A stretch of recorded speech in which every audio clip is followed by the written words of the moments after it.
अस्सलाम वालेकुम, welcome to our YouTube channel. आज की इस वीडियो के अंदर पीयू सीआईटी एंट्री टेस्ट 2022 के हवाले से बात करेंगे। अगर आप लोग इंटर के बाद पंजाब यूनिवर्सिटी से सीएस, आईटी या सॉफ्टवेयर इंजीनियरिंग इन तीनों में से किसी भी फील्ड में जाना चाहते हैं, ये तीनों कंप्यूटर साइंस की फील्ड हैं। तो अगर आप लोग पंजाब यूनिवर्सिटी से कंप्यूटर साइंस करना चाहते हैं तो आपके पास आपको एक पंजाब यूनिवर्सिटी की जानिब से एंट्री टेस्ट क्लियर करना पड़ेगा। अब पीयूसीआईटी का जो एंट्री टेस्ट है उसके हवाले से उसका जो पेपर पैटर्न है वो हम आज की इस वीडियो के अंदर डिस्कस करेंगे और इसके अंदर आप कितने एमसीक्यूज आएंगे और एमसीक्यूज जो है वो किस तरह के आते हैं, उसकी तैयारी आपने किस तरह से करनी है, तो इस हवाले से हम बात करेंगे। और पासिंग मार्क्स क्या होते हैं इसको भी देखेंगे। तो देखें, सबसे पहले हम बात कर लेते हैं कि पीयूसीआईटी का जो एंट्री टेस्ट है ये आपका जुलाई या अगस्त में जो है हर साल लिया जाता है। तो इस साल अब अगस्त के अंदर लिया जाएगा। तो अभी आपके पास तकरीबन 1 से 1.5 मंथ जो है आपके पास मौजूद है, आप इसकी तैयारी कर सकते हैं। अगर पेपर पैटर्न की बात करें तो टोटल आपके पास एमसीक्यूज टाइप ये पेपर होता है और इसमें आपके पास टोटल 35 एमसीक्यूज आएंगे। अब ये 35 एमसीक्यूज की डिस्ट्रीब्यूशन किस तरह से है इसको भी हम देखते हैं। इनमें आपके पास सबसे पहले जो आपके क्वेश्चन नंबर 1 से क्वेश्चन नंबर 27 तक, यानी पहले जो 27 एमसीक्यूज आपके होंगे वो होंगे क्वांटिटेटिव रीजनिंग के। अब क्वांटिटेटिव रीजनिंग के अंदर आपके पास कौन सी चीज़ें आ जाती हैं, ये सारे का सारा पोर्शन आपका मैथ का है और इसके अंदर आपके पास मीन, प्रोपोर्शन, मोड, इसके अलावा ज्योमेट्रिकल सीक्वेंस एंड सीरीज।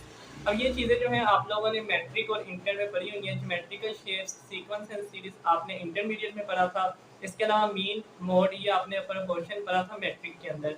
तो आपके पास ज़्यादातर जो हिस्सा है 70 to 80% पीयूसीआईटी का एंट्री टेस्ट का वो आता है मैथ का। तो अगर आपने मैथ अच्छे तरीके से किया हुआ है तो आप इस एंट्री टेस्ट को जो है वो अच्छे तरीके से दे सकते हैं।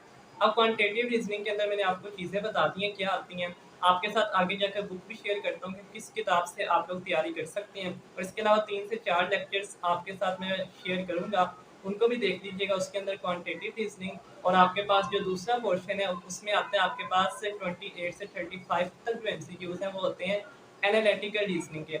अब जो एनालिटिकल रीजनिंग है उसके अंदर आपके पास ना बेसिकली सिचुएशन दी जाएंगी कुछ। जैसे आप इंग्लिश के अंदर आपको कंप्रीहेंशन पैसेज आता था, अब उसको आपने क्या करना होता था, 3 से 4 दफ़ा पढ़ना होता था ताकि आपको वो समझ लग जाए। उसके बाद नीचे आपके पास क्वेश्चंस होते थे, उनके आपने आंसर करने होते थे।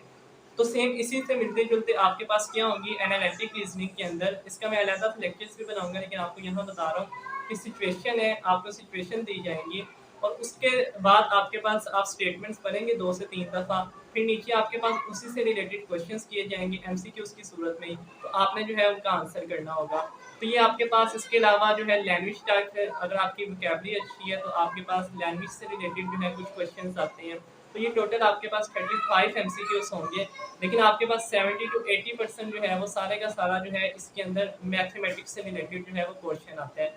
अब इसकी तैयारी के लिए आपके पास एक book PUCIT entry test guidance के नाम से आपके पास एक किताब है जो कि डोगल पब्लिशर की है।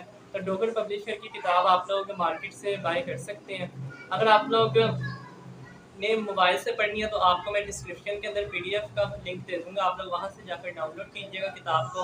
और वो आपने सारी नहीं पढ़नी, मैं आपको नेक्स्ट जो है 2 से 3 लेक्चर्स आपके साथ शेयर करूँगा। उसमें मैं आपके साथ क्वांटिटेटिव रीजनिंग के जिस तरह के क्वेश्चंस पीयूसीआईटी में पूछे जाते हैं और एनालिटिकल रीजनिंग के जिस तरह के क्वेश्चन पूछे जाते हैं वो आपको बताऊँगा और आपके साथ सैंपल पेपर और जो पास पेपर्स हैं जिसके अंदर आपको वो भी दिखाऊँगा और उनको सॉल्व करके भी बताऊँगा आपको। तो इंशाल्लाह आपकी तैयारी जो है वो अच्छी हो जाएगी। अब एनालिटिक रीजनिंग और क्वांटिटेटिव रीजनिंग के एक तो नोट्स मेरे पास अलहदा से भी पड़े हैं जिसके अंदर आपके पास तकरीबन 70 टू 80 एमसीक्यूज हैं। आपको वो भी मैं शेयर कर दूंगा आपके साथ, आप उनको अगर तैयार कर लेंगे तो इंशाल्लाह सारे का सारा पेपर आपका उसके अंदर से जो है वो कवर हो जाएगा।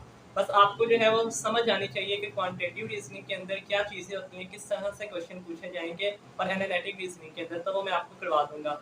यहाँ आप कहीं और से भी कर सकते हैं जहाँ से आपका दिल करे, लेकिन आपको मैंने टॉपिक्स बता दिए हैं, ठीक है। अब पासिंग मार्क्स या फेल की बात कर लेते हैं। तो एंट्री टेस्ट में कोई भी पासिंग मार्क्स नहीं है पीयूसीआईटी की तरफ से, ना ही फेल कोई बच्चा होता है।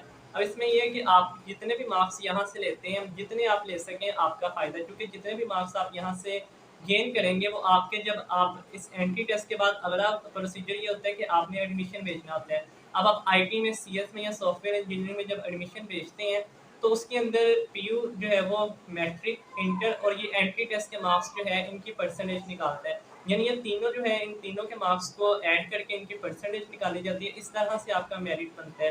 तो आप लोगों ने मैट्रिक और इंटर के अंदर जो मार्क्स हासिल करनी है उनको आप ज़्यादा नहीं कर सकते, लेकिन अभी आपने एंट्री टेस्ट देना है, तो मैं आपसे यही कहूँगा कि इसी ज़हन के साथ जाइएगा कि आपने 140 में से 140 मार्क्स हासिल करने हैं। देखिए, एक एमसीक्यूज़ आपके पास 40 मार्क्स का है, 4 मार्क्स के, आपके पास टोटल 35 एमसीक्यूज़ हैं, 140 मार्क्स का आपका पेपर होगा इसके अंदर।